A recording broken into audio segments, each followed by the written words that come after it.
जनवरी 2024 का वक्त था। महाराष्ट्र के एक छोटे से गांव पुसद के रहने वाले दो दोस्त अपनी टू व्हीलर बाइक पर बैठकर अपने घर लौट रहे थे। अभी इस दौरान ये लोग यवतमाळ डिस्ट्रिक्ट के डिग्रस टाउन को पार करके ईसापुर के पास पहुंचे थे। तभी इन लोगों के सामने कुछ गांव वाले आ गए।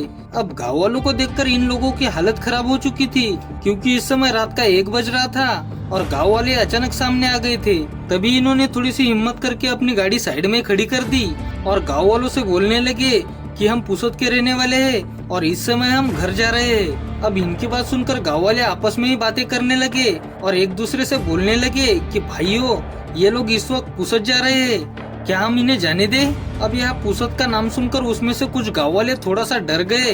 वो लोग इन लड़कों को रोकना चाहते थे, लेकिन यहाँ हालात ऐसे थे कि वो लड़के चाहकर भी नहीं रुक सकते थे और इसी चक्कर में आज ये लड़के कुछ ऐसा फेस करने वाले थे जिसे सुनने के बाद रात को सफर करने वाले किसी भी इंसान के अंदर इस कहानी का डर जरूर रहेगा। अब इस रात के भूतिया सफर की कहानी मेरे साथ शेयर की है मेरे ये दोस्त प्रदुम ने।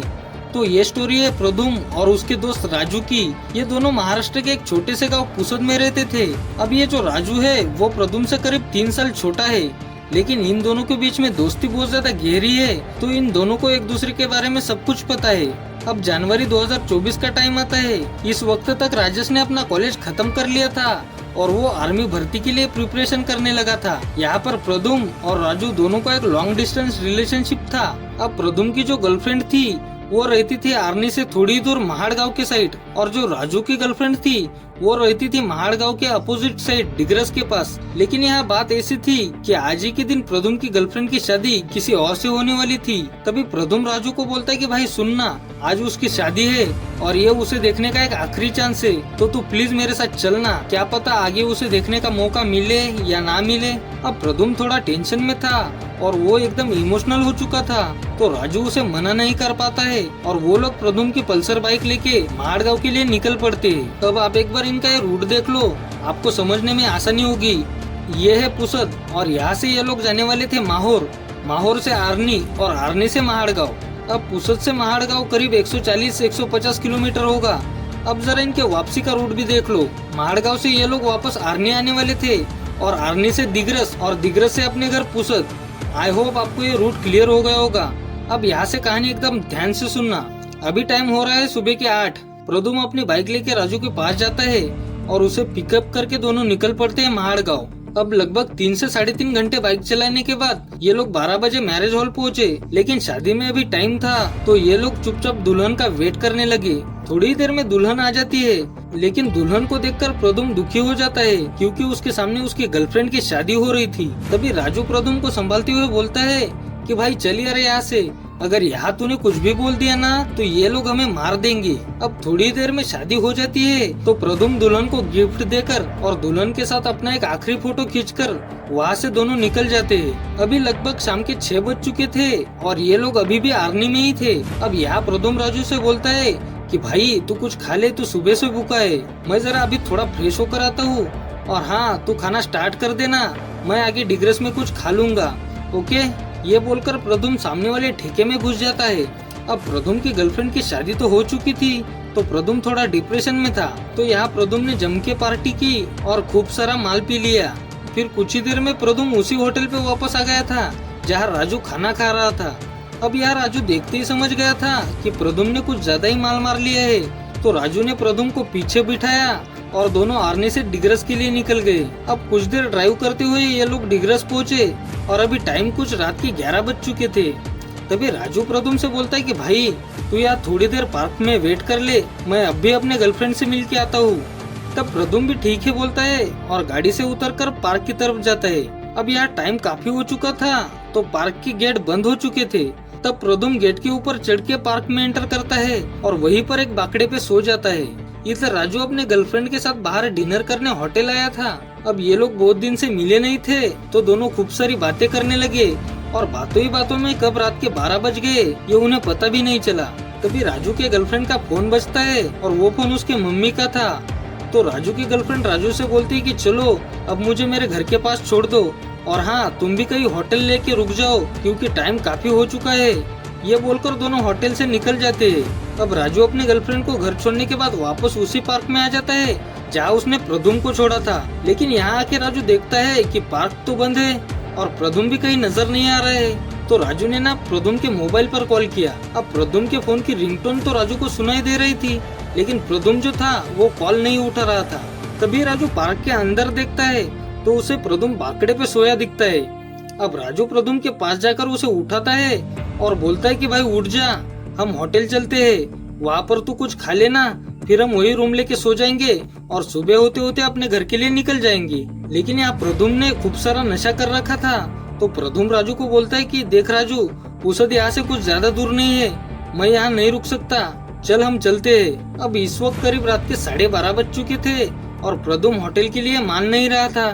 तो राजू बोलता है कि ठीक है भाई, हम चलते हैं। ये बोलकर दोनों बाइक पर बैठ गए और वहाँ से निकल गए। अब थोड़ी देर गाड़ी चलाने के बाद ये लोग डिग्रस से बाहर आ चुके थे। अब इनके सामने एक पेट्रोल पंप था। तब राजू प्रदुम से बोलता है कि भाई आगे पेट्रोल पंप है, यहाँ से पेट्रोल भर लेंगे और फिर सीधा पुसद चलेंगे। तब राजू की बात सुनकर प्रदुम बोलता है कि भाई सुनना, तू जाके पेट्रोल भर, मुझे टॉयलेट जाना है, मैं यही रुक जाता हूँ। फिर राजू ने भी ठीक है बोलकर गाड़ी रोकी और प्रदुम को उतारकर सीधा पेट्रोल पंप चला गया। यहाँ प्रदुम टॉयलेट करके वापस मेन रोड पर एक टपरी थी तो ये वहाँ पर सिगरेट पीने रुक गया। अभी आज जैसे ही प्रदुम सिगरेट पी रहा था तभी वो टपरी वाला उसे बोलता है कि भाई आप इस वक्त कहाँ जा रहे हो। तब प्रदुम ने उसे बताया कि भाई हम पुसद में रहते हैं और वही अपने घर जा रहे हैं। अब पुसद का नाम सुनकर वो टपरी वाला इसे अजीब तरह से देखने लगा और बोलता है कि भाई आप इस वक्त इस रोड से मत जाओ, ये रोड कुछ ठीक नहीं है, यहाँ पर ना रात को सफर करना अच्छा नहीं है, कुछ भी हो सकता है। ये बोलकर टपरी वाला प्रदुम को हिंट दे रहा था। लेकिन अपना प्रदुम यहाँ माल मार के मस्त था तो उसने टपरी वाली की बात को इग्नोर कर दिया और अपनी बाइक पे बैठकर दोनों वहाँ से निकल गए। अब कुछ देर बाइक चलाने के बाद ये लोग करीब 1 बजे ईसापुर पहुँचे और जैसा मैंने कहानी के स्टार्टिंग में बताया था कि कुछ गाँव वालों ने इन्हें रोक लिया था, तो ये लोग ना अभी उसी लोकेशन पे थे। यहाँ पर गाँव वाले इन्हें रोकने की बहुत ज्यादा कोशिश करते हैं कि रुको, अभी मत जाओ, ये रोड सेफ नहीं है। लेकिन ये लोग यहाँ नहीं रुके और यही इनकी सबसे बड़ी गलती थी, क्योंकि असली गेम यही से ही शुरू होने वाला था। अब इनका जो रूट था वो करीब 30-35 किलोमीटर का ही रह चुका था। लेकिन यहाँ प्रॉब्लम ऐसी थी कि आगे जो 5 किलोमीटर का एरिया था वो पूरा जंगल का था और रास्ता भी चढ़ाई का था। और फिर कुछ ही देर में ये लोग जंगल में एंटर करते हैं। अब जंगल में एंटर करते ही राजू की तो फटी पड़ी थी, क्योंकि चारों तरफ बस जंगल ही जंगल था और सड़क भी सुनसान थी। तो राजू डरते हुए बाइक चला रहा था। अब थोड़ी देर में चढ़ाई का रास्ता शुरू हो चुका था। तभी राजू नोटिस करता है कि जो बाइक है ना वो फुल थ्रोटल पे बस 20-30 की स्पीड पे ही चल रही थी। यार राजू को ऐसा लग रहा था कि कोई चीज इन्हें आगे जाने से रोक रही थी। तभी राजू बोलता है कि यार प्रदुम, मुझे लगता है कि तेरी बाइक की क्लच प्लेट पूरी घिस चुकी है, देखना बाइक आगे चढ़ ही नहीं रही है। यहाँ पर प्रदुम बोलता है कि क्या यार, तुझे गाड़ी चलानी नहीं आती, तू गाड़ी रोक, अब इससे आगे गाड़ी तेरा भाई चलाएगा। अब ये सुनकर राजू ने गाड़ी रोक दी और ये उसकी सबसे बड़ी गलती थी, क्योंकि अब जब प्रदुम गाड़ी पे बैठा ना तो उससे गाड़ी चालू ही नहीं हो रही थी। फिर क्या, फिर दोनों ने बारी बारी कोशिश की लेकिन गाड़ी अब भी चालू नहीं हो रही थी। अब ये लोग जंगल के बीचों बीच फंस चुके थे और वहाँ इनको कोई नजर भी नहीं आ रहा था। यहाँ राजू प्रदुम से बोलता है कि देख भाई, हम थोड़ी दूर तक बाइक को धक्का मारते हैं, आगे चढ़ाई खत्म हो जाएगी तो ढलान पे गाड़ी स्टार्ट हो जाएगी। ये बोलकर दोनों वहाँ पर बाइक को धक्का मारने लग गए। अब यहाँ राजू जो था वो बाइक को आगे से पकड़ा हुआ था और प्रदुम पीछे से धक्का मार रहा था, लेकिन जो बाइक है ना वो आगे ही नहीं बढ़ रही थी। तब राजू प्रदुम से बोलता है कि क्या यार भाई, तू क्या कर रहा है, जरा जोर से धक्का मार। तब प्रदुम बोलता है कि राजू, मैं अपनी पूरी ताकत से धक्का मार रहा हूँ, लेकिन चढ़ाई होने के कारण शायद बाइक स्लो चढ़ रही है। अब कुछ देर ऐसे ही धक्का मारने के कारण ये दोनों बहुत ज्यादा थक जाते हैं और चढ़ाई का रास्ता भी खत्म हो चुका था। तब ये लोग ना थोड़ी देर रुककर बाइक पर बैठ जाते हैं। अभी रास्ता ढलान का था तो प्रदुम बोलता है कि राजू, बाइक जैसे ही भागने लगे तो बाइक को गियर पे उठा लेना, बाइक स्टार्ट हो जाएगी। ये बोलकर दोनों बाइक पर बैठकर ढलान से नीचे उतर रहे थे, लेकिन यहाँ जो बाइक थी वो अब भी धीरे धीरे नीचे उतर रही थी। यहाँ राजू को ऐसा फील हो रहा था कि मानो बाइक को कोई जोर से पीछे खींच रहा हो। बाइक ढलान में होने के बावजूद सिर्फ रेंग रही थी। तभी बाइक अचानक से रुक जाती है। अब बाइक की हेडलाइट ऑन थी। तभी राजू ने जो देखा ना भाई, वो देखकर किसी का भी कलेजा मुंह में आ जाएगा। राजू ने देखा कि एक बूढ़ा आदमी कुछ खींचते हुए इनकी ओर आ रहा था, लेकिन इनको ना कुछ भी साफ साफ नहीं दिख रहा था, क्योंकि वो इनसे थोड़ी दूरी पे था और धीरे धीरे इनकी ओर आ रहा था। अब जैसे ही वो बूढ़ा आदमी इनके थोड़ा और करीब आया तो इन्होंने देखा कि उस बूढ़े आदमी की आंखें गायब थी और जो वो खींच रहा था वो एक छोटे बच्चे की बॉडी थी। अब भाई ये सब देखकर ना इनकी रूह कांप गई, ये बहुत ज्यादा डर गए। फिर इन्होंने देखा कि वो बूढ़ा आदमी इनके थोड़ी ही दूर पर एक पेड़ के नीचे बैठ गया और उस बच्चे को अपने गोद में लेकर उसे फूलों का हार पहनाकर जोर जोर से रोने लगा। अब भाई ये सब देखकर प्रद्युम्न की तो हालत खराब हो गई। राजू भी कांपने लगा और जोर जोर से बाइक को किक मारने लगा, लेकिन बाइक जो थी वो अब भी स्टार्ट नहीं हो रही थी। या प्रद्युम्न राजू से बोलता है कि राजू सुनना, अगर हम यहाँ ज्यादा देर खड़े रहे तो शायद हम जिंदा नहीं बचेंगे, तो हम एक काम करते हैं, बाइक को पैरों से धकेल धकेल के आगे लेके जाते हैं। तो ये दोनों ठीक यहाँ ऐसा ही करते हैं। ये लोग बाइक को धीरे धीरे उस बूढ़े आदमी को देखे बिना उसके आगे निकल देते हैं। अब यहाँ उस बूढ़े आदमी की आवाज अचानक से बंद हो चुकी थी, तो प्रद्युम्न हल्का से पीछे मुड़ के देखने लगा कि वो बूढ़ा आदमी इस वक्त क्या कर रहा है। तब प्रद्युम्न ने देखा कि जो बूढ़ा आदमी था ना वो उस पेड़ पर उल्टा लटक चुका है। इधर राजू कब से बाइक स्टार्ट करने की कोशिश कर रहा था, तो फाइनली बाइक स्टार्ट हो गई। फिर वो दोनों फुल स्पीड से आगे निकल गए और लगभग सुबह सुबह अपने घर पहुँचे। फिर करीब 2-3 दिन बाद जब राजू प्रद्युम्न से नहीं मिला तो प्रद्युम्न को पता चलता है कि राजू की तबीयत 2-3 दिन से खराब थी।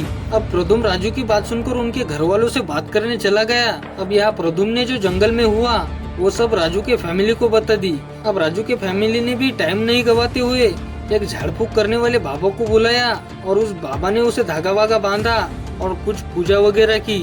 अब इसके बाद राजू थोड़ा थोड़ा ठीक हो गया। फिर कुछ दिनों बाद राजू और प्रद्युम्न को पता चला कि उस जंगल में एक ट्रक ने एक बूढ़े आदमी और उसके पोते को कुचल दिया था और तभी से उस जंगल को ये बूढ़ा आदमी हॉन्ट करता है। और प्रद्युम्न का यहाँ तक कहना था कि वो जब भी उस जंगल के बारे में सोचता है तो उसकी रूह कांप जाती है। अगर आपके साथ भी कुछ ऐसा हुआ है तो नीचे कमेंट में जरूर बताना या मुझे इंस्टा पे कनेक्ट करना, मैं आपकी स्टोरी पे वीडियो बनाऊंगा।